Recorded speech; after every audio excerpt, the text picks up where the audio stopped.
নেপালে সাম্প্রতিক সময়ে রাজনৈতিক অস্থিরতা এবং লাগাতার বিক্ষোভের মুখে শেষ পর্যন্ত পদত্যাগ করেছেন প্রধানমন্ত্রী শর্মা ওলি।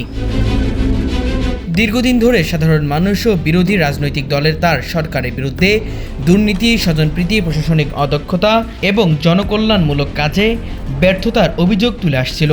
বিশেষ করে রাজনৈতিক মন্দা, নিত্য প্রয়োজনীয় দ্রব্যের দাম বৃদ্ধি এবং বেকারত্ব বেড়ে যাওয়ায় জনসাধারণ সরকারের বিরুদ্ধে তীব্র বিক্ষোভ প্রকাশ করে। রাজধানী কাঠমান্ডু সহ বিভিন্ন শহরে হাজার হাজার মানুষ রাস্তায় নেমে আসে। টানা কয়েক সপ্তাহের শান্তিপূর্ণ আন্দোলন ধীরে ধীরে ব্যাপক আকার ধারণ করে এবং পরিস্থিতি নিয়ন্ত্রণে আনতে নিরাপত্তা বাহিনী কঠোর অবস্থান নেয়। তবে জনগণের চাপ এতটাই তীব্র হয়ে ওঠে, সরকার আইনশৃঙ্খলা রক্ষাকারী বাহিনী ব্যবহার করেও বিক্ষোভ দমাতে ব্যর্থ হন। বিরোধী রাজনৈতিক দলের সংসদে সরকারের পদত্যাগ দাবি জানাতে থাকে। একই সঙ্গে সাধারণ মানুষও প্রতিদিন প্রধানমন্ত্রীর পদত্যাগের দাবিতে আন্দোলন চালিয়ে যায়। অবশেষে দেশজুড়ে রাজনৈতিক অস্থিরতা আরও বেড়ে যাওয়ার আশঙ্কায় শর্মা ওলি তার পদ থেকে সরে দাঁড়ানোর ঘোষণা দেন। তার পদের পর নেপালে নতুন রাজনৈতিক সমীকরণ তৈরির সম্ভাবনা দেখা দিয়েছে। বিভিন্ন রাজনৈতিক দল এখন অন্তর্বর্তীকালীন সরকার গঠনে উদ্যোগ নিচ্ছে, যাতে দেশের স্থিতিশীলতা ফিরিয়ে আনা যায়। তবে বিশ্লেষকরা মনে করছেন, শর্মা ওলির পদত্যাগ নেপালের দীর্ঘ রাজনৈতিক সংকটের সমাধান নয়, বরং এটি নতুন অধ্যায়ের সূচনা, যেখানে রাজনৈতিক নেতৃত্ব জনগণের আস্থা অর্জনের জন্য কার্যকর পদক্ষেপ নিতে পারে। নেপালের রাজনৈতিক ইতিহাসে পদত্যাগ ও সরকার পরিবর্তন খুবই সাধারণ ঘটনা হলেও এবার পরিস্থিতি কিছুটা ভিন্ন।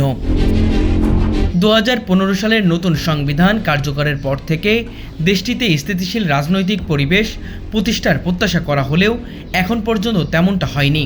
শর্মা ওলি 2013 সালে দ্বিতীয় দফায় প্রধানমন্ত্রী হিসেবে দায়িত্ব গ্রহণ করেছিলেন। ক্ষমতায় আসার সময় তিনি দুর্নীতি দমন, অবকাঠামো উন্নয়ন এবং প্রতিবেশী দেশ ভারত, চীনের সঙ্গে সম্পর্ক উন্নয়নের প্রতিশ্রুতি দিয়েছিলেন। কিন্তু সময়ের সঙ্গে সঙ্গে তার সরকারের বিরুদ্ধে দুর্নীতির অভিযোগ আরও বেড়ে যায় এবং জনগণের জীবনমানের উন্নতি তেমনভাবে হয়নি।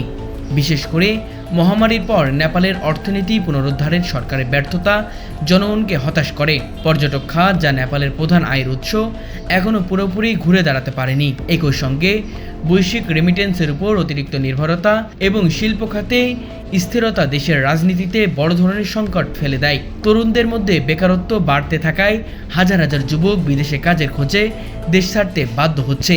এসব কারণে সরকারের জনপ্রিয়তা দ্রুত কমতে থাকে। অন্যদিকে রাজনৈতিকভাবে ওলি বিরোধী দলগুলোর সঙ্গে সমঝোতায় আসতে ব্যর্থ হন। সংসদে বেশ কয়েকটি গুরুত্বপূর্ণ আইন পাশ করতে গিয়ে তিনি একের পর এক বিতর্কে জড়িয়ে পড়েন। বিরোধীরা অভিযোগ করে তিনি সংকটকে উপেক্ষা করে নির্বাহী ক্ষমতা বাড়ানোর চেষ্টা করেছিলেন। এর ফলে শুধু জনগণ নয়, দেশের রাজনৈতিক অঙ্গনেও তার বিরুদ্ধে ব্যাপক বিরূপ প্রতিক্রিয়া তৈরি হয়। নেপালের সাধারণ জনগণ এখন পরিবর্তন ও উন্নয়নের চাই এবং নতুন নেতৃত্ব সে প্রত্যাশা পূরণ করতে পারবে কিনা সেই প্রশ্ন এখন সবচেয়ে বড় আলোচনার বিষয়।